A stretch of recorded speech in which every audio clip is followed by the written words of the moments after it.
வணக்கம். நட்சத்திரம் என்பது தமிழ் ஜோதிடத்தில் மிக முக்கியமான ஒரு கூறாகும்.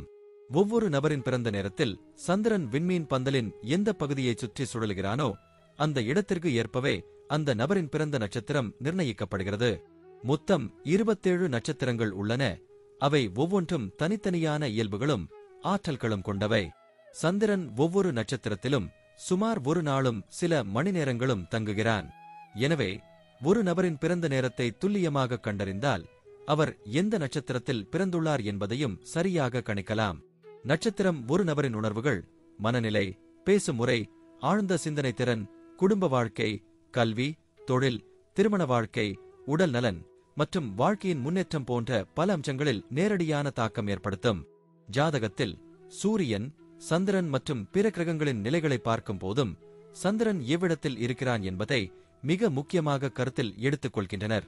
இது ஜாதகத்தின் ஆரம்ப புள்ளியாகும். மேலும் நட்சத்திரங்களை அடிப்படையாக வைத்துதான் திசை பலன்கள் கணிக்கப்படுகின்றன. ஒரு நபர் வாழ்க்கையில் எந்த காலத்தில் எதற்கான வாய்ப்புகள் வரும், எப்போது சவால்கள் ஏற்படும், எப்போது திருமண நேரம், குழந்தை பேறு போன்ற விசேஷங்கள் நடக்கும் என்பதையும் இந்த நட்சத்திரங்களின் இயக்கம் மூலம் கணிக்கலாம். நன்மை தரும் நட்சத்திரங்கள் ஒரு நபருக்கு சுப நிகழ்வுகளை தரும். சில நேரங்களில் சோதனைகளும் வரும். இதை பொறுத்து பூஜைகள், பரிகாரங்கள் போன்றவையும் பரிந்துரைக்கப்படுகின்றன. இதனால் நட்சத்திரம் என்பது ஒரு நபரின் முழு வாழ்க்கையின் பயணத்தை பாதிக்கும் ஒரு முக்கியமான ஜோதிட கூறம் என்பதை நாம் உணர வேண்டும். இது வெறும் விண்மீன் பெயர் அல்ல, அது நம்மை உருவாக்கும் அதிர்வுகளின் திசையை காட்டும் ஒரு சக்தி எனலாம். இப்போது 27 நட்சத்திரங்களுக்கு என்னென்ன தனித்துவங்கள் இருக்கிறது என்பதை பற்றி இந்த பதிவில் பார்ப்போம். இந்த பதிவை பார்ப்பதற்கு முன்பு இந்த சேனலை சப்ஸ்கிரைப் பண்ணாதவங்க சப்ஸ்கிரைப் பண்ணிக்கோங்க, பெல் பட்டனை கிளிக் பண்ணி வச்சுக்கோங்க. அப்பதான் நம்ம போடுற பதிவு உங்களுக்கு உடனுக்குடன் நோட்டிபிகேஷன் வரும். சரிவாங்க வீடியோக்குள்ள போகலாம். மகம் நட்சத்திரத்தில் பிறந்தவர்கள் பல்வேறு தனித்துவமான சிறப்புகளையும் ஆழ்ந்த மனோதத்துவ தன்மையையும் கொண்டவர்கள். இவர்களின் வாழ்க்கை மற்றவர்களுடன் ஒப்பிடும் போது ஏதாவது வித்தியாசம் கண்டுபிடிக்க முடியும். சுய சிந்தனையுடன் செயல்படும் இவர்களுக்கு பிறர் தலையீடு செய்யும் நிலை ஏற்பட்டால் அது அவர்களுக்குள் பெரிய அழுத்தத்தை ஏற்படுத்தும். எதையும் நேரடியாக பேசும் இந்த நபர்கள் மனதில் ஒன்று வைத்து புறம் ஒன்று பேசும் பழக்கம் இவர்களிடம் இருக்காது. இதுவே அவர்களை மற்றவர்களிடம் ஒழுக்கமானவர், நம்பிக்கைக்குரியவர் என்று காட்டும். தங்களை சுற்றியுள்ள அனைவருக்கும் உதவ தயாராக இருக்கும் மகம் நட்சத்திர பிறவியினரிடம் ஒரு விசித்திரமான சுயநலம் இல்லாத மனப்பான்மை காணப்படும். நேரம் பார்க்காமல் உதவ முனைவது இவர்களது இயல்பு. ஆனாலும் அவர்கள் செய்த உதவிக்கு நன்றி சொல்லாமல் பின்புறம் குறை கூறும் நபர்களும் இவர்களின் வாழ்க்கையில் எதிர்ப்படும். ஆனால் அதுவும் இவர்களது மனநிலை மாற்றத்திற்கு காரணமாக மாறாது. காரணம், அவர்கள் அனுபவங்கள் மூலம் மனதை கட்டுப்படுத்தும் கலை கற்றுக்கொண்டிருப்பார்கள். இந்த நட்சத்திரத்தினருக்கு தெய்வீக நம்பிக்கை மிகுந்தது. எந்த ஒரு காரியத்தையும் கடவுளிடம் முறையிட்டு ஆரம்பிப்பார்கள். சாஸ்திரங்கள், பாரம்பரியங்கள் மற்றும் முறைமைகள் இவர்களுக்கு முக்கியத்துவம் வாய்ந்தவை. பிடிவாதம் என்றால் அது இவர்களது ஒரு துணிவான தன்மையை பிரதிபலிக்கும். தங்களை நம்பி அவர்கள் தொடங்கும் வேலைகள் சாதனையாக முடியும். எந்த துறையிலும் பதவி உயர்வு, புகழ், சுதந்திரம் ஆகியவற்றை கையாண்டு முன்னேறுவார்கள். கல்வியில் நன்கு சிறந்து விளங்கும் இவர்களது கவனம் மருந்தியல், ஜோதிடம், தர்க்க சாஸ்திரம், புராணம், இதிகாசம், மாந்திரிகம் போன்ற நுண்ணறிவு தேவைப்படும் துறைகளில் அதிகமாக இருக்கும்.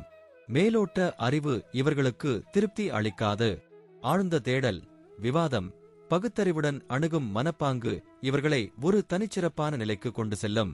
வாக்காற்றல், மனோதட்பம், நிர்வாகத்திறன் ஆகியவை இவர்களிடம் இயற்கையாகவே இருக்கும். கலைத்துறையிலும் இவர்களின் தாக்கம் குறிப்பிடத்தக்கது. நடனம், இசை, நாடகம், விளம்பர மேடைகள், ஆடை வடிவமைப்பு என அனைத்து கலைத்துறைகளிலும் ஈடுபாடும் திறமையும் காணப்படும். இதில் குறிப்பாக 2ஆம் பாதத்தில் பிறந்தவர்களிடம் இந்த கலை பற்றும் அதிகமாக தென்படும். இவர்கள் அன்பும் இரக்கமும் கொண்ட மனம் சேர்ந்தவர்கள். அந்த பரந்த மனப்பான்மையால் உறவினர்கள், நண்பர்கள் இவர்களிடம் அடிக்கடி ஆதரவு பெறுவார்கள். மனம் போலவே உடலும் பலவீனங்களை சந்திக்கலாம். முதுகுவலி, சிறுநீரக சம்பந்தமான பிரச்சனைகள், இதய நோய், நரம்பியல் பிரச்சனைகள் போன்றவை ஏற்பட்டல் கூடும். குறிப்பாக அதிகமான உழைப்பு மற்றும் உறக்கம் குறைவால் உடல்நலம் பாதிக்கப்படும். அதற்காக ஆன்மீக வழிபாடுகள், யோகா, தியானம் போன்றவற்றில் ஈடுபடுவது நல்ல பலனை தரும். இவர்கள் குடும்ப வாழ்க்கையில் கூட நியாயமான அணுகுமுறையுடன் வாழ்வார்கள். காதல் திருமணம் செய்ய விரும்புவதால் வாழ்க்கை துணையுடன் பகிர்ந்த உறவு உறுதியானதாக அமையும். ஆனால் மனத்தில் எப்போதும் ஏதாவது சிந்தித்துக் கொண்டு இருப்பதால் சில நேரங்களில் குழப்பம் ஏற்படலாம். ஆனால் அதை சமாளிக்கும் வல்லமை இவர்களிடம் இருக்கும். மனைவி, பிள்ளைகள் மீது அவர்கள் காட்டும் பாசம் மிகவும் ஆழமானதாக இருக்கும். மகம் நட்சத்திரத்தின் ஒவ்வொரு பாதத்திலும் பிறந்தவர்களுக்கும் தனித்துவமான குணாதிசயங்கள் காணப்படுகின்றன.